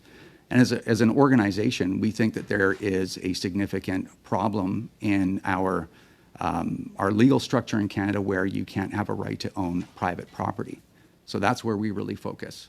The handguns, which is what I'm really here to talk about most, those are private property. They were legally obtained, used safely, and legally every day across the country. And this bill aims to take that property away with no compensation by force, with no demonstrable benefit to public safety. So that's what I'm concerned with. Mm-hmm. Well, I think, another thing that I wanted to mention is that the list of your policies on your website says that concealed or open carrying of firearms would be a significant benefit to society. Now, I have to ask you about this because, if this is the direction we would be going, I wonder if you think that Canadians would agree with that, and do you think that's a direction that this country should be going in? Well, again, our website I don't think is the topic of the discussion around Bill C-21, but I'll address your question. The policies that we have on our website are opinions that we've looked into based on research. Now, as an organization, are we actively lobbying for concealed carry in Canada? It's not a reality to anybody. We don't think it's a reality. So, but gun owners, before becoming a part of our organization, will want to know, like, what's your position on this? And it's like, well, research says that concealed carry is a benefit to public safety, and that's not actually controversial. It is in Canada in the national conversation, but yeah, we're actively trying to save our handguns from being prohibited right now. Yes, but do you think this is the direction we should be going in? We don't have a position on that other than our position on the idea of that. That's not what we're asking for. Okay, thank you. Thank you, Senator Pate. Thank you, Mr. Chair, and thank you to all of you for being here. I have one specific question and then general questions. So the first question is for you, Mr. Giltaca. One of the areas of this bill that it focuses on is the possession and accessing of computer data that would allow the illegal manufacturing of ghost guns or the distribution or publishing of data to manufacture ghost guns.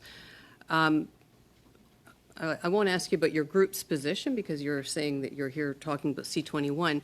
Are you opposed to that particular provision of this bill? Well, that's hard to say because as a licensed gun owner, I'm opposed to ghost guns existing altogether. It's a real problem. They're untraceable, they're fully functional, they're durable. So you would support this provision? Well, to be honest with you, I don't know enough.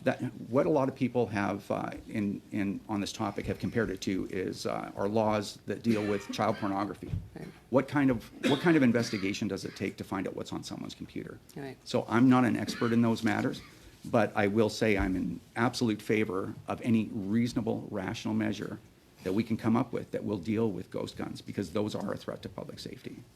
Okay, so you're... I just don't know enough about it to. Okay, so I'll leave that then. All of you have talked about your membership, and I'm curious what kind of screening you do for your members. So the issue of violence against women, intimate partner violence, domestic violence, whatever name you want to use, we know what the issue is. We know it's been characterized as epidemic in this country, and we know that the majority of those cases don't go reported. But I heard a bit disturbing view that, you know, you're concerned about false reporting. In fact, we know quite the opposite. There's not a lot of false reporting. There's a lot of diminishing of the victim's voice when they do come forward. So I'm curious what each of your organizations do to screen to ensure that the individual, and we know that criminalization is the last step for those who engage in intimate partner violence. So what screening do you do to ensure that you don't have people coming in who might be waving guns around or threatening their partners or doing that? How do you assess that? As far as screening, Canada is a free and open country. We're a non-for-profit organization, and we offer memberships. Most of our members are firearms owners that have a possession acquisition license, so they are screened and vetted by the RCMP on a daily basis. But we do have some members that aren't firearms owners. We have some members that are personal property rights people. But as far as, according to the Canadian Charter, anybody can join an organization.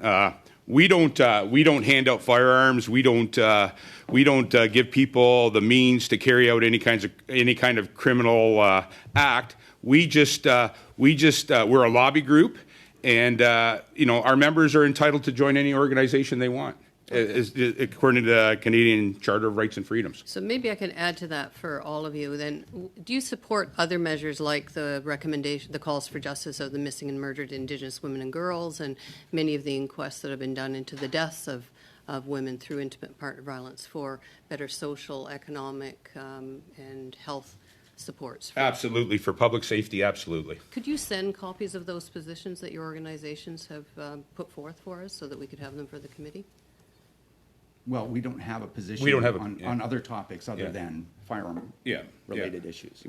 We're firearms group. Yeah, we're firearms lobby groups. We don't take positions on those items or any other items. You know, as far as what else goes on in Canada. We're a firearms organization, and we stick our focus. Our focus stays on firearms and firearms rights in Canada. Okay, so that would be true for all of you? Yes, with the exception of ours, we only represent licensed businesses, which again are all licensed by the RCMP and vetted by the RCMP. So our focus is on defending the employment of our industry. Okay, thank you. Move on. We have two more senators, Senators Kutcher and Plett, 3 minutes each because we're now tight for time. Senator Plett, Senator Kutcher, over to you first. Thank you very much, Chair. And for the record, the bromance between Senator Plett and I continues. Just to be clear, Senator Plett, that study showed that the United States was moving in the right direction. The gun suicide rate in the United States is second only to Greenland globally, and your staff can look up Rafeman 2020 to show that if the U.S. and Canada had similar rates of firearm ownership, 64% fewer firearm suicides in the U.S.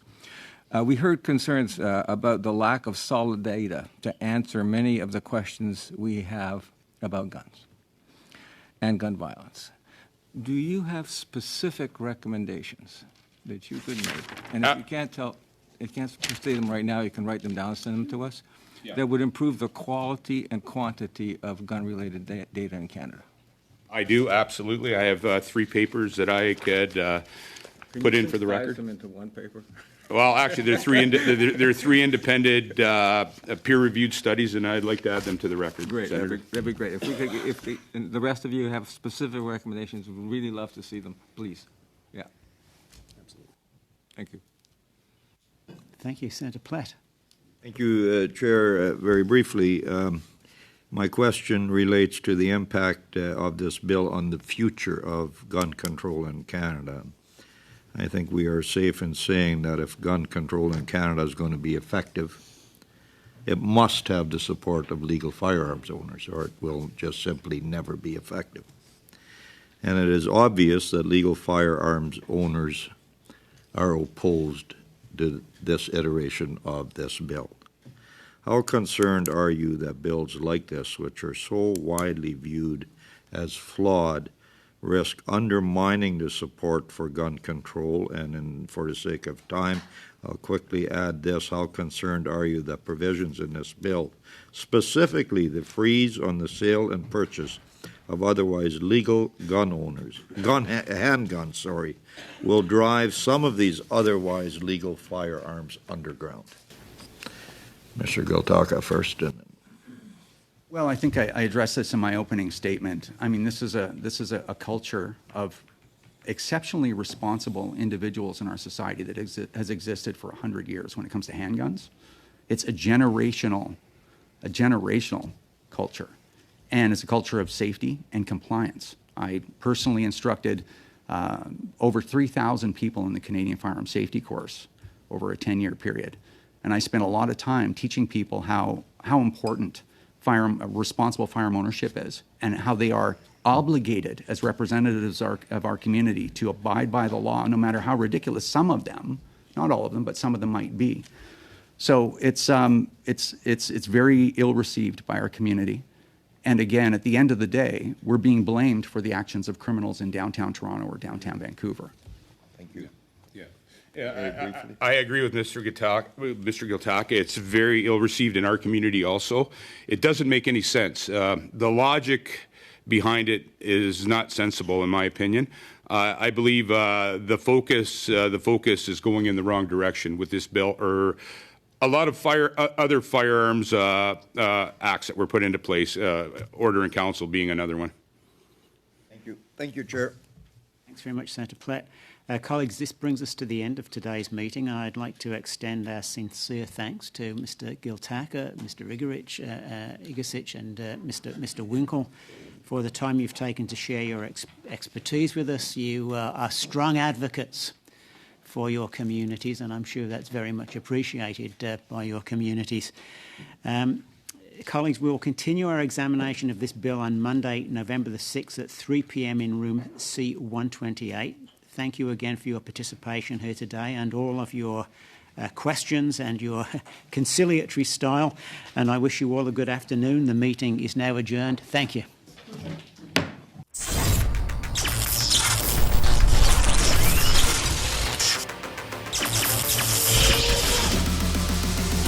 Perfect.